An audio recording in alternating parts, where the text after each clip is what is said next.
ಇನ್ನು ಯಜಮಾನ ಸಿನಿಮಾದ ನಾಯಕಿ ನಟಿ ಏನಿಲ್ಲ ಅಂತಲೇ ಹೇಳ್ಬೋದು. ಆದರೆ ಈ ನಟಿ ಆಗಿರೋದು ಏನೋ ಸಂಪೂರ್ಣ ಮಾಹಿತಿ ನಿಮಗೆ ಕೊಡ್ತೀನಿ. ಅದಕ್ಕೂ ಚಾನಲ್ಸ್ ಕೂಡ ಸಬ್ಸ್ಕ್ರೈಬ್ ಮಾಡಿಸಿದ್ರೆ.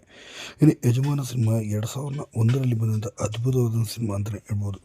ಅತಿ ದೊಡ್ಡ ಹಿಟ್ ಸಿನಿಮಾ, ಇಡೀ ಒಂದು ವರ್ಷಗಳ ಕಾಲ ಥಿಯೇಟರ್ನಲ್ಲಿ ಓಡಿದಂಥ ಅದ್ಭುತವಾದ ಸಿನಿಮಾ. ಇನ್ನು ವಿಷ್ಣುವರ್ಧನ್, ಅಭಿಜಿತ್, ಶಶಿಕುಮಾರ್ ಅವರು ಅಭಿನಯಿಸಿದಂಥ ಬ್ಲಾಕ್ ಬಸ್ಟರ್ ಮೂವಿ ಅಂತ ಹೇಳ್ಬೋದು. ಇನ್ನು ಈ ಸಿನಿಮಾದಲ್ಲಿ ಕೀರ್ತಿ ಪಾತ್ರ ಮಾಡಿದಂಥ ರಿಯಲ್ ಲೈಫ್ನಲ್ಲಿ ಇವರ ನೇಮ್ ಸ್ವಾತಿ ಅಂತ. ಹೌದು. ಇನ್ನು ಕೀರ್ತಿ ಅವರ ಪಾತ್ರ ಮಾಡಿದಂಥ ಸ್ವಾತಿ ಅವರು ಇನ್ನಿಲ್ಲ ಅಂತಲೇ ಹೇಳ್ಬೋದು. ಈ ಯಜಮಾನ ಸಿನಿಮಾ ಆದ ನಂತರ ಅವರು ಎಲ್ಲೂ ಕೂಡ ಕಾರಣ ಸಿಗಲಿಲ್ಲ, ಯಾವ ಸಿನಿಮಾದಲ್ಲೂ ಕೂಡ ಕಾಣಲಿಲ್ಲ. ಇನ್ನು 1995ರಲ್ಲಿ ದೇವ ಎಂಬ ಸಿನಿಮಾವನ್ನು ಬಂದಿತ್ತು. ಆ ಸಿನಿಮಾದ ಮೂಲಕ ನಾಯಕಿಯಾಗಿ ಬಂದಂಥ ಇವರು ನಂತರ ಒಂದು ಮತ್ತೊಂದು ಸಿನಿಮಾದಲ್ಲಿ ಸಣ್ಣ ರೋಲ್ ಮಾಡಿ ನಂತರ ಯಜಮಾನ ಸಿನಿಮಾದಲ್ಲಿ ಕೂಡ ಹಿಟ್ ರೋಲನ್ನು ಮಾಡಿದ್ರು.